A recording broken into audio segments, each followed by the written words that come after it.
So I've been thinking about doing this for a while.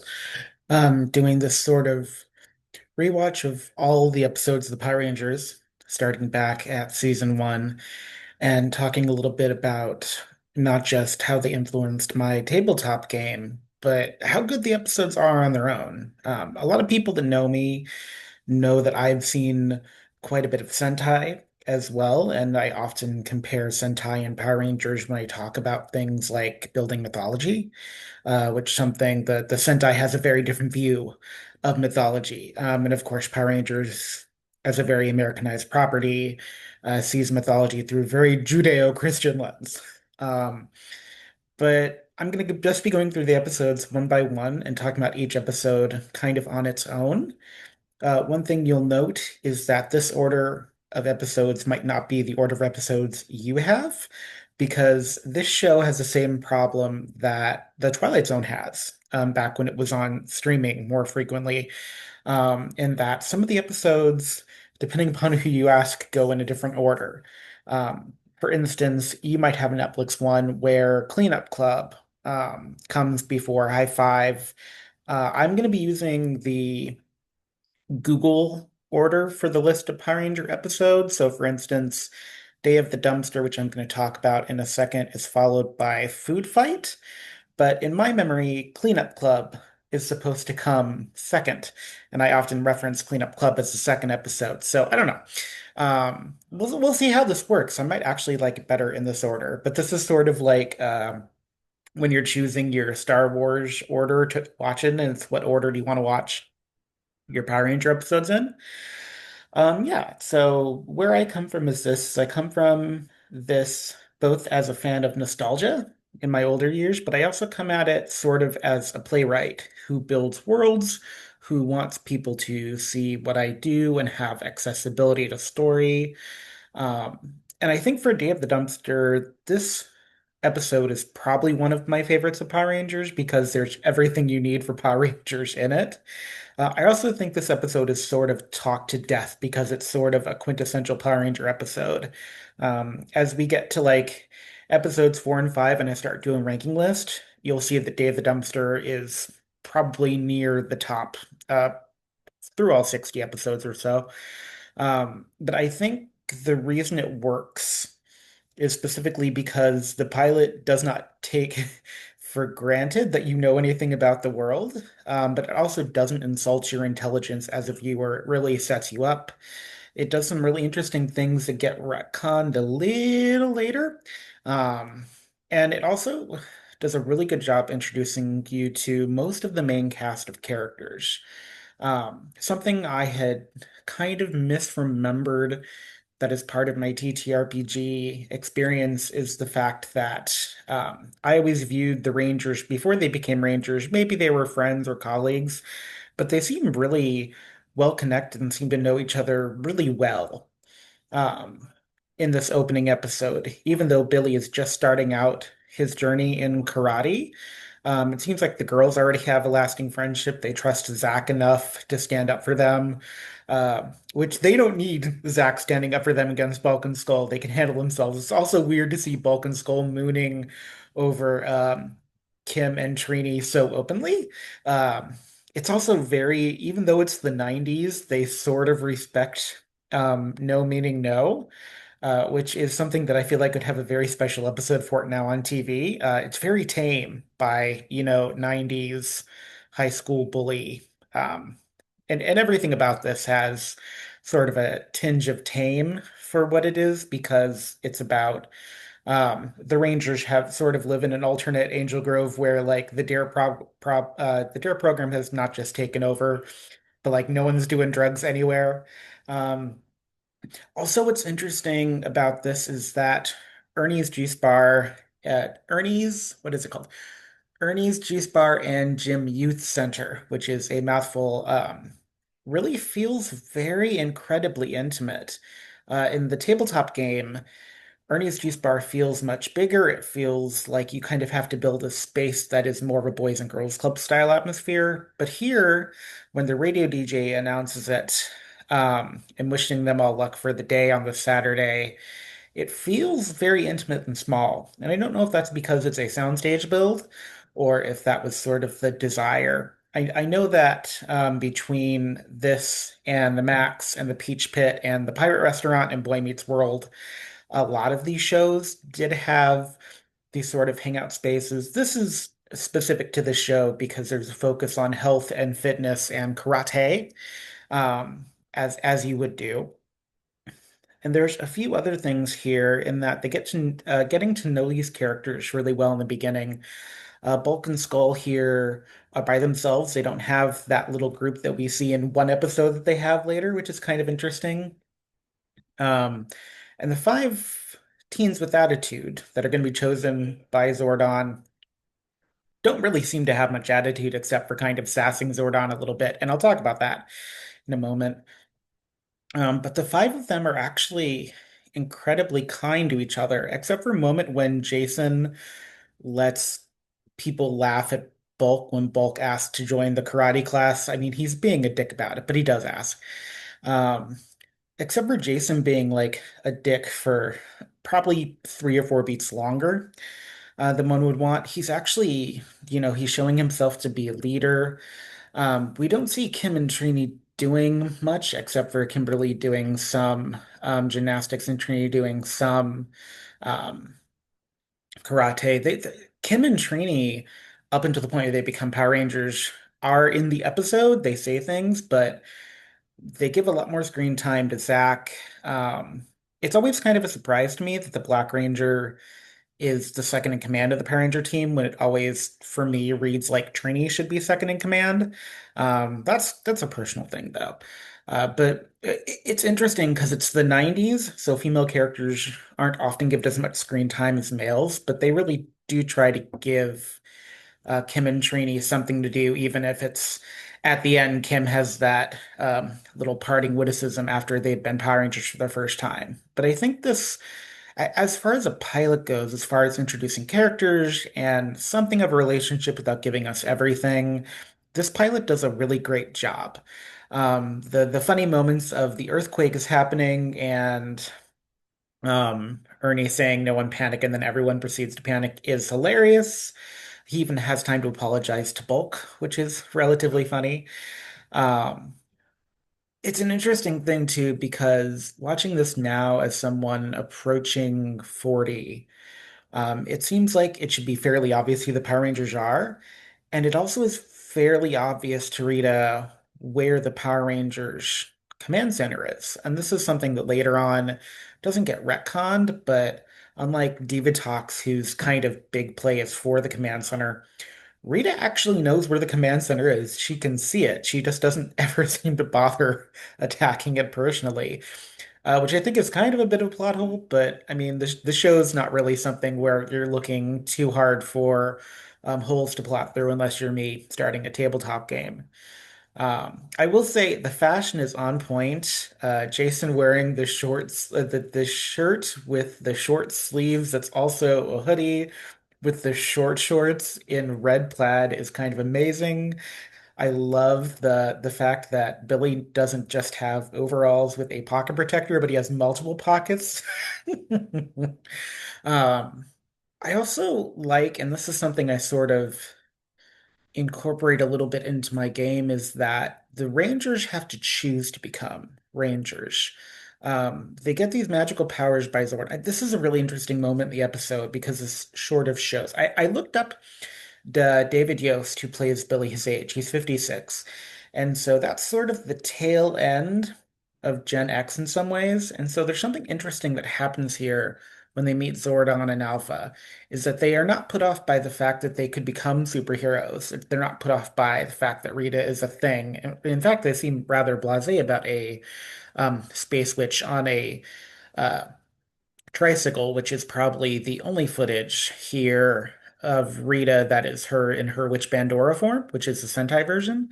But so they're not put off by it's not the wonder of being a Power Ranger doesn't mean anything to them, of course, but also they are not really put off by the idea of this person from outer space who they do not know also has a silly side, has all these generals.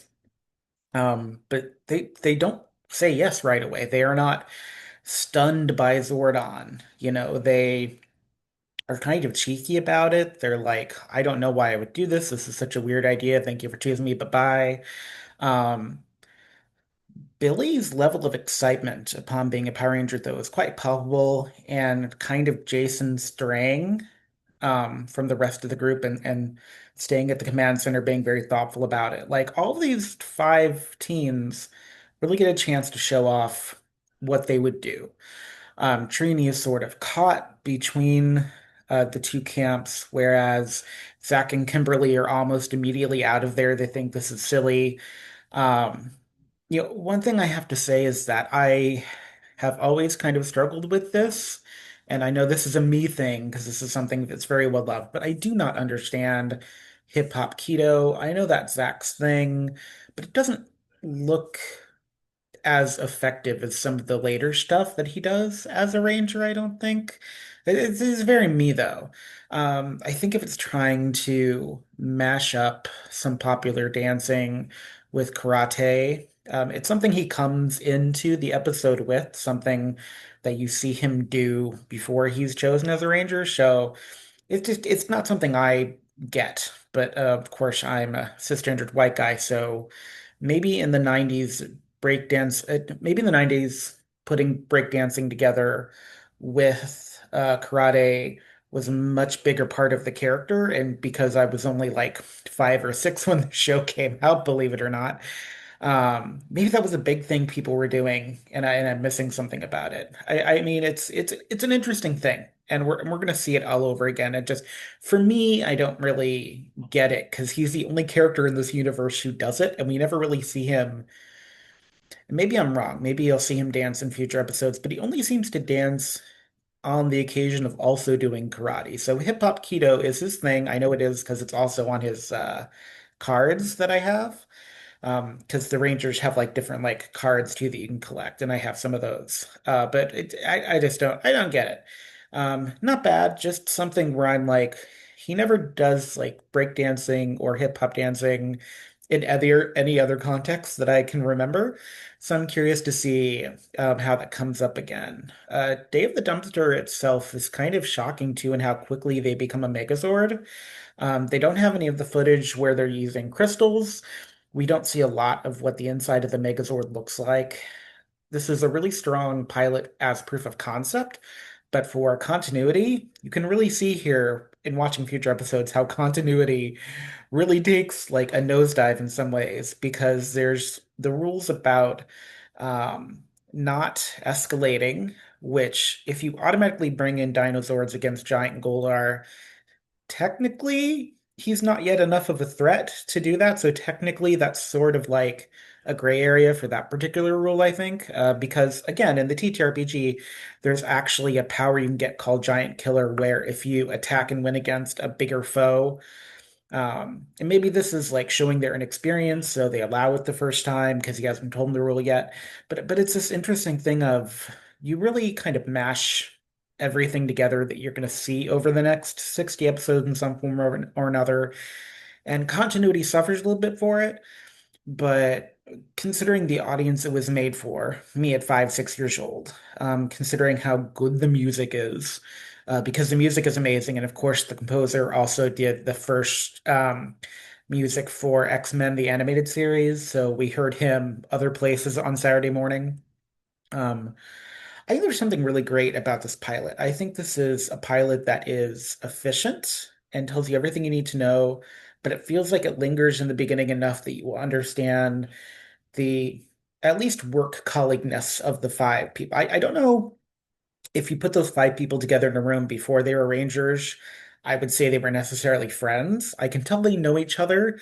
I can tell they favor each other. I would say maybe Kim and Trini are friends. I would say there's a good chance that Billy is sort of the tag-along fifth member of the group, sort of in a Screech capacity. There's something very Saved by the Bell about this early version of the Juice Bar. We're going to see a lot more of the gym style stuff in it. There's something very iconic about the fashion that I cannot get out of my brain. It's like we're so close to going back to this. Like, give me a weird hoodie combo with the tank top and take off the sleeves and short shorts. And I'm there for, I think he's also wearing hiking boots, which is kind of weird. Um, anyways, I'm intrigued to see how high up in the ranking Day of the Dumpster stands. I think, again, I'm not going to talk to death about this because everyone that talks about the Power Rangers almost universally points to this or I Guy or the one with Pudgy Pig. And those are sort of the three very usual kind of high standard episodes of Power Rangers that you instantly know what the show is and what it's talking about.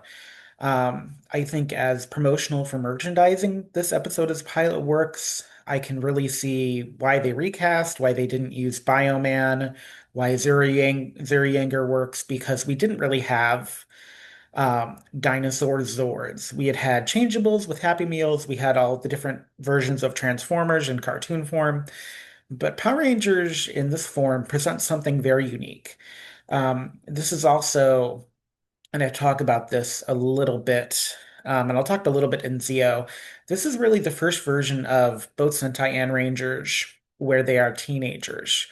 Something interesting the show does that you may not know is that a lot of the earlier Sentai, and Sentai started in 1979, for the first decade of it, the first 10 seasons of Sentai, almost all of the Rangers themselves were part of military units in military towns, and so they were much older, until the cast of, I think it's probably Zeo. Maybe a couple beats before Zeo when they did the mythical beast that I can't pronounce. But Zeo especially is the first time teens become the Rangers that I can sort of tell. And here in the Power Rangers, they start off as teens with attitude. They talk about the idea of them being overbearing. They talk about the idea of them being over emotional. I don't know that any of these five teens fit the bill. Maybe Kimberly. Um, I really start enjoying Kim's character much more later in the series. Here, she really does come across as like the joke is kind of funny, but she doesn't have enough presence in the rest of the episode in a lot of ways for me to like enjoy her yet. I don't think Kim is a bad character. In fact, I think she has one of the most interesting growth arcs along with Billy. I think Trini is going to have some great moments. All five of them have great moments. But trying to just focus on this episode and not consider either the longevity of the show as a whole, just as a pilot, as episode one, Day of the Dumpster. The thing I like least about it is probably the title. Also, I have some questions that it begs of Rita steps into a puddle next to the space dumpster, which means there is moisture on this version of the moon. It's also interesting here too, in that we sort of have decided, culturally speaking, that she was always against Zordon specifically, and she like attacked Earth for its resources, or she attacked Earth because Zordon was here, and because he put her in the space dumpster.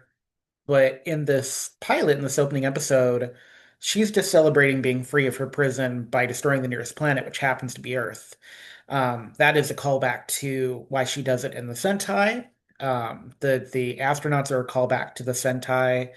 Organically, it makes quite a bit of sense. You start to get an idea of who she is to her. I know of them as generals because that's what they call them in the Sentai, but her, henchmen, lackeys. We see this first version of Goldar where instead of having the brown face and being more wolf-like, his makeup is more blue, but he's a very ferocious competitor.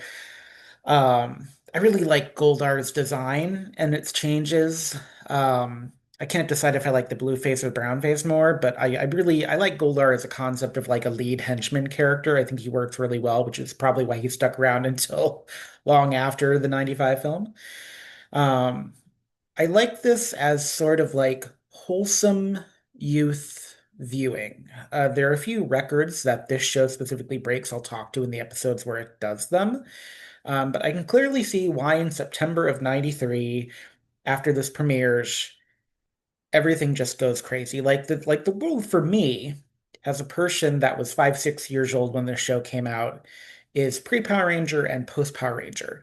And I think partially that's because this pilot is so strong. Does it have the best continuity?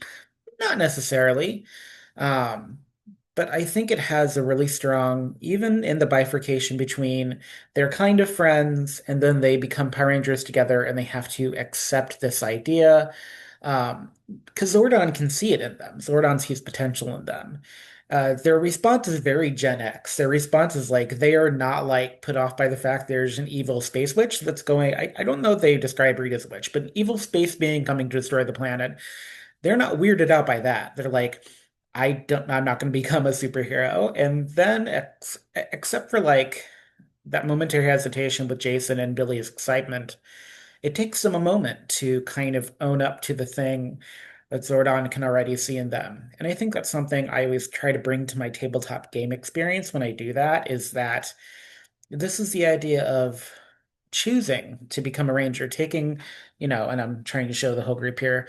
I'm not gonna succeed because this was the best picture I could get, but you can kind of see how if I move this way. This idea of taking the person you are and elevating them, the person you are, and finding things about you that are things you can embrace that are positives, and not because you don't have any negatives, but because the positives in you allow you to become something better. Um, Day of the Dumpster is a really good pilot, and I'm looking forward to seeing it kind of where it ranks. I think it'll be, if it's not the top episode, it'll be in the top three. I'd be surprised if it goes under the top five. Um, I'm also surprised by the number of episodes because I know that there had been a lot of talk in the Toys That Made Us and sort of in the behind the scenes that the creators originally wanted to do like the Sentai did and not have, too many episodes. They wanted to do the handovers. We in America never really we'd never had that happen before in kids TV. I had very visceral reactions then. I don't know how it's going to happen now. I had very visceral reactions to Tommy when I first met him because he felt like an interloper. I had no training in pop culture for what Tommy represented. So I'm curious to see how I'll see that now, because that actually happens relatively quickly. In the course of this production, we only have 17 episodes before before the Green with Evil. So we only really get 17 episodes of them without Tommy in some form. But those are 17 very strong episodes. So I'm curious to see if any of them conspire to knock the Day of the Dumpster out of this place. I really hope you enjoy some of these. I really hope I can talk about storytelling with you and talk about kind of what this show represents, not just with the gaze. It has some nostalgia, but as this product on its own. It does have a lineage with Sentai. This is something that is so ubiquitous now in American culture that it's hard to just focus on this as its own product. So I will be acknowledging some of those things, but I hope when you tune in and we talk about these together, when I release these along with episodes of my tabletop game Rise and some older episodes of the things that predate Rise, that you'll see kind of where I'm coming from, and that whether there are criticisms to come, which there are, or whether this product represents kind of a zenith of what we consider 90s children's TV programming, because it was a juggernaut. If you were not there, you have no idea how big this was. Um, I'm excited to share this with you. I think the Power Rangers is a very interesting and unique thing that we've had for almost all of my life in some form.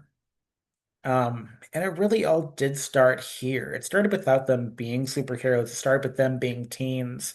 It started with this. It's a very strong moral philosophy. It's this very Americana, even Bulk and Skull are these sort of clean teens, even in them being sort of a pseudo antagonist pair, sort of like the Mortal Baboon Squad, if you want. So I'm excited to see where we go, and I can't wait to see you again at the Juice Bar. Until next time, Rangers, may the power protect you.